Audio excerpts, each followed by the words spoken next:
warahmatullahi wabarakatuh. Saya Lastik Putri Wiwin Masrida, NPM 0163, kelas 3C Manajemen.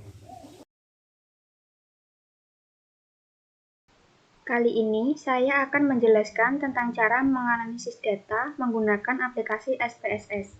SPSS adalah alat yang digunakan untuk membantu peneliti mengolah, menganalisis, dan menginterpretasikan data. Terlebih dahulu kita buka aplikasi SPSS-nya. Di sini kita bisa melihat tampilan menu dari SPSS, di mana ada data view dan variabel view. Data view adalah tampilan lembar kerja SPSS yang menampilkan variabel beserta data yang ada dalam variabel tersebut. Variabel view adalah tempat untuk menginput variabel statistik. Pertama, saya akan menganalisis deskriptif. Di bagian variabel view ini sudah saya inputkan datanya ya teman-teman.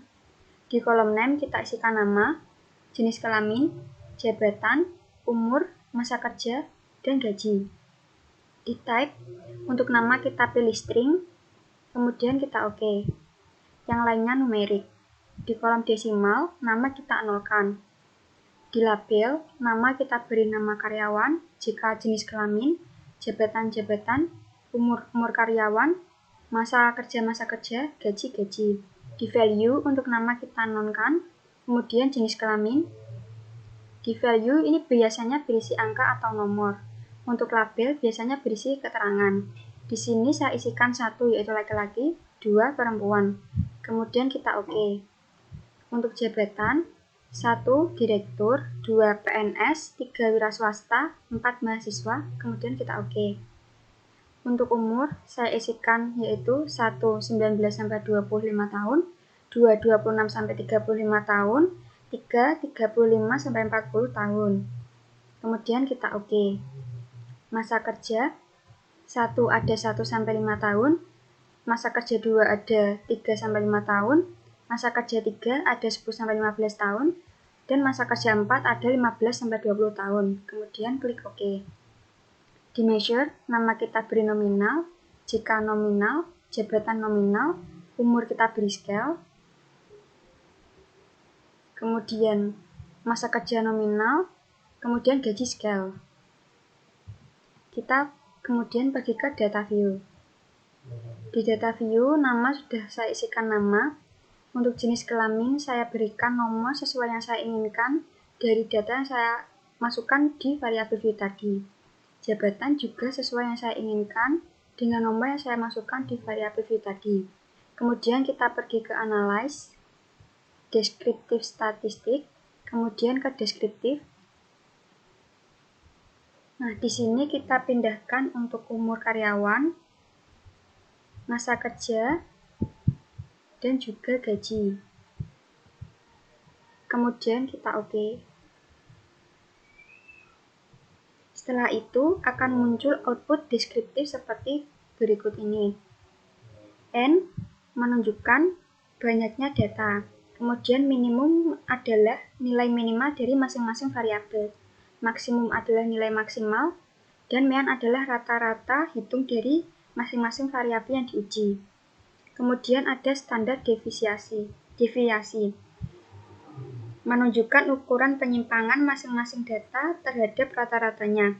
Semakin besar standar deviasi, berarti data semakin bervariasi, dan sebaliknya, jika semakin kecil standar deviasi, akan menunjukkan semakin homogen data. Kita kembali ke data view tadi. Kita klik analyze lagi, kemudian deskriptif statistik, ke frequency.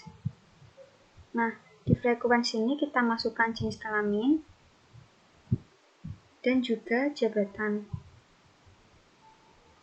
Kemudian kita klik OK. Nah, ini adalah hasil outputnya. Di jenis kelamin ini menunjukkan frekuensi, yaitu laki-laki ada 3, perempuan 2, dan totalnya 5. Persennya laki-laki 60, perempuan 40. Kemudian valid persen, laki-laki 60 dan juga perempuan 40. Di kumulatif persen, ini menunjukkan jumlah kumulatif dari valid persen. Laki-laki ada 60 dan perempuan 100. Di jabatan, Frekuensi Direktur 1, PNS 1, Wira Swasta 2, Mahasiswa 1, totalnya 5. Persennya Direktur 20, PNS 20, Wira Swasta 40, Mahasiswa 20, totalnya 100. Divide persen, Direktur 20, PNS 20, Wira Swasta 40, Mahasiswa 20, totalnya 100. Di kumulatif persen, Direktur 20, PNS 40, Wira Swasta 80, dan Mahasiswa 100. Selanjutnya, saya akan melakukan uji validitas dan reliabilitas. Kita pergi ke variabel view. Nah, untuk kolom name kita isikan x1.1, x1.2, x1.3, x1.4, x1.5, x1, dan seterusnya. Kemudian untuk type kita isikan numerik, desimal kita nolkan. Pada kolom label x1 kita beri motivasi, x2 kita beri budaya inovasi, y1 kita beri kinerja karyawan. Di value saya isikan 1 sangat tidak setuju, 2 tidak setuju, 3 netral, 4 setuju, 5 sangat setuju. Kemudian kita klik OK. Di measure x1.1 sampai x1.5 saya beri nominal, x1 saya beri scale, x2.1 sampai x2.5 saya beri nominal, x2 scale, y1.1 sampai y1.5 kita beri nominal, kemudian y1 scale. Kemudian kita pergi ke data view. Nah, saya telah mengisikan data-data yang jumlahnya 30 atau N. Ini berjumlah 30. Di sini kita mencari uji validitas instrumen. Pilih menu Analyze, kemudian Correlate, kemudian Bivalid. Kita pindahkan x1.1, x1.2, x1.3, x1.4, kemudian x1.5, dan motivasi. Kemudian kita klik OK.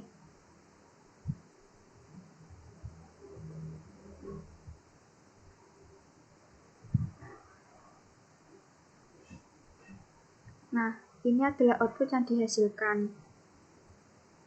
Dari hasil output yang sebenarnya, ada beberapa hasil yang tidak perlu. Bagian yang diperlukan hanya korelasi.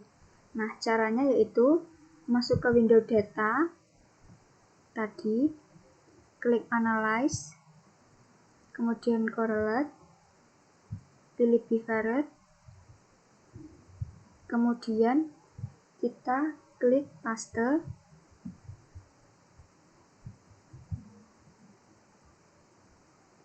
kemudian di antara x1.5 dan x1 kita sisipkan width.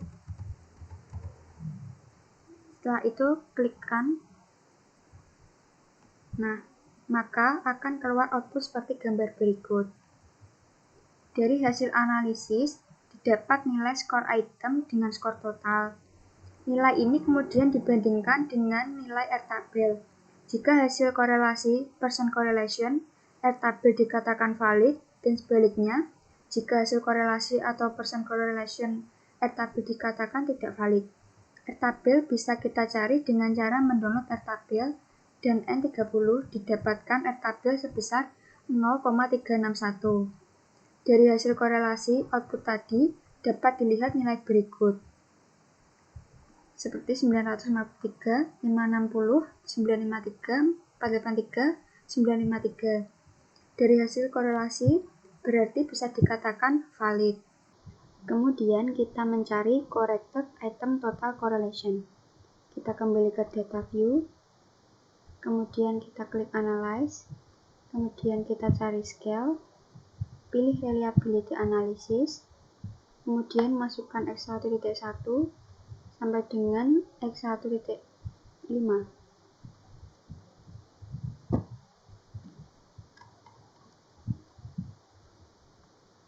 Kemudian kita pilih Statistik, centang Scale if item delete, kemudian Continue, dan OK. Maka akan muncul hasil output sebagai berikut. Hasil validitas dengan corrected item total correlation dapat dilihat pada kolom corrected item style correlation. Jika nilai corrected lebih besar dari R tabel, maka valid, dan sebaliknya jika nilai corrected lebih kecil dari nilai R tabel, maka tidak valid. Selanjutnya, kita melakukan uji reliabilitas. Pilih menu Analyze, kemudian pilih Scale, pilih Reliability Analysis. Nah, masukkan X1.1 sampai dengan X1.5. Kemudian, klik Statistik. Kita hilangkan centang pada Scale if item delete. Kemudian, kita pilih Continue dan klik OK. Maka akan terlihat hasil output sebagai berikut. Kita melihat nilai pada reliability statistik. Jika nilai yang dihasilkan lebih dari nilai R tabel, yaitu 0,6, maka akan dikatakan reliable. Sesuai dengan pendapat menurut Cindy Santoso, dikatakan reliable jika nilai Cronbrex alpha lebih besar R tabel. Dan menurut Nonali, dalam Imam Ghazali dikatakan reliable jika nilai Cronbrex alpha lebih besar dari 0,6. Di sini nilai Cronbrex alpha-nya 855, berarti lebih besar daripada nilai R tabel. Maka dikatakan reliable. Untuk perhitungan tadi, saya hanya menjelaskan untuk variabel X1. Nah, jika kita menginginkan perhitungan untuk variabel-variabel lain, kita bisa kembali ke rumus awal. Kita klik Analyze, kemudian kita cari Correlate, kemudian pilih Bivariate. Kita masukkan X1.1 sampai dengan motivasi. Kita pindah ke variabel, kemudian kita klik OK. Nah, cara ini juga berfungsi untuk variabel-variabel lain yang kita inginkan untuk menganalisis datanya. Kemudian kita masuk ke analisis regresi linier. Analisis regresi dilakukan jika suatu penelitian bertujuan untuk mengetahui hubungan sebab akibat atau pengaruh antar variabel. Untuk langkahnya, kita klik menu Analyze, kemudian kita cari regresi, kemudian pilih linier. Untuk motivasi, kita masukkan ke independen, budaya inovasi juga ke independen, kemudian kinerja karyawan ke dependen. Setelahnya kita klik statistik, kemudian kita centang Collinarty Diagnostic, kemudian Durbin-Watson. Setelah itu kita klik Continue, kita klik Plots, kemudian masukkan Sheet ke dalam Z,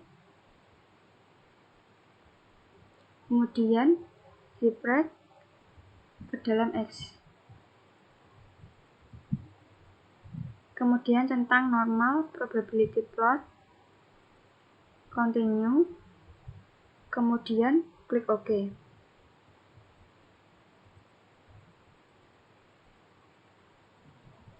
Nah, berikutnya akan muncul output hasil regresi seperti berikut.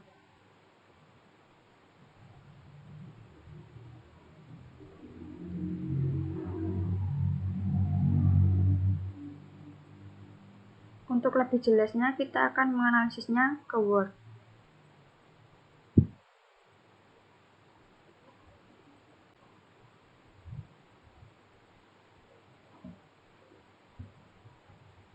Interpretasi output SPSS.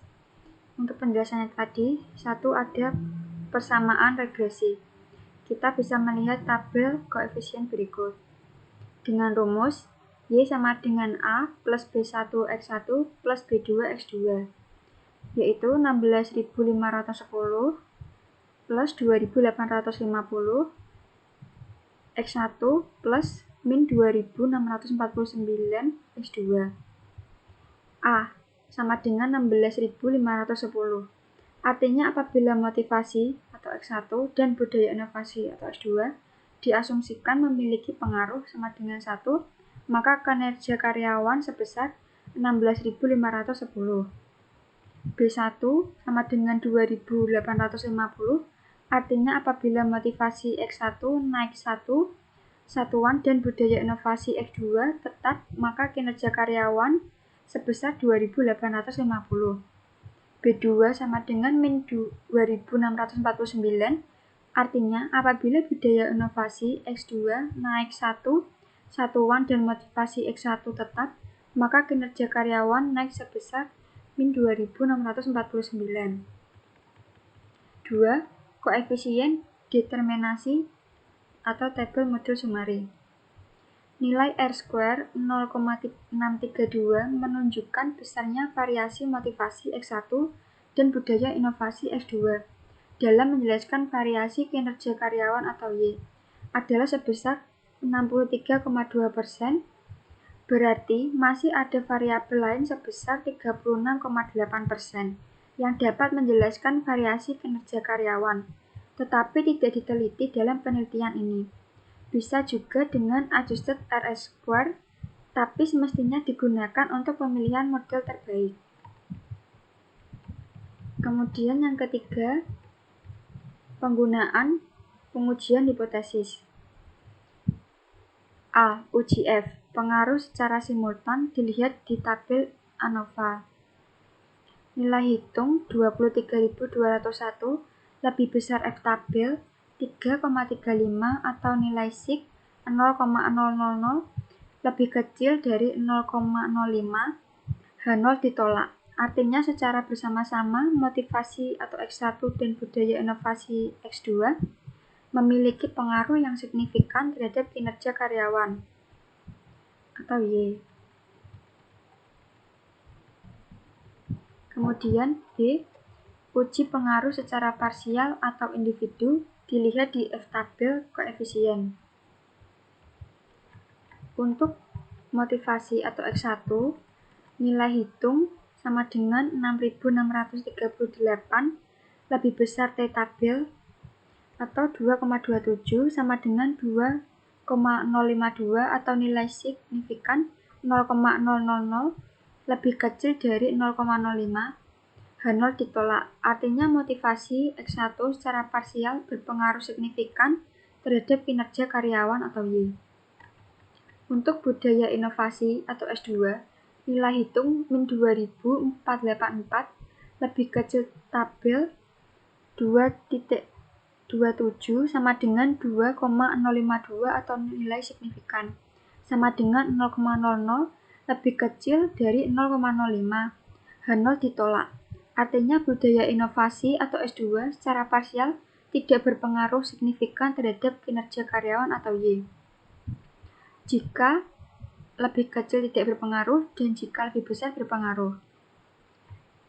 Kemudian, interpretasi asumsi klasik. 1. Ada normalitas. Dari gambar di atas, dapat dilihat bahwa titik-titik menyebar mengikuti garis diagonal dan berada di sekitar garis diagonal, sehingga dapat disimpulkan residual berdistribusi normal. Yang kedua, ada multikolinearitas atau tabel koefisien. Dari tabel di atas diketahui bahwa nilai VIF kedua variabel kurang dari 10, sehingga tidak terjadi hubungan antar variabel bebas atau asumsi multikolinearitas telah terpenuhi. Yang ketiga, ada heterokedasitas. Gambar di atas menunjukkan titik-titik menyebar secara tidak membentuk pola atau secara acak, serta berada di atas 0 dan di bawah 0, sehingga asumsi heterokedasitas telah terpenuhi.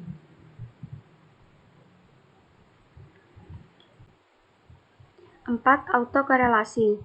Dapat dilihat dari tabel model Sumari. Nilai Durbin-Watson yang dihasilkan adalah 1262.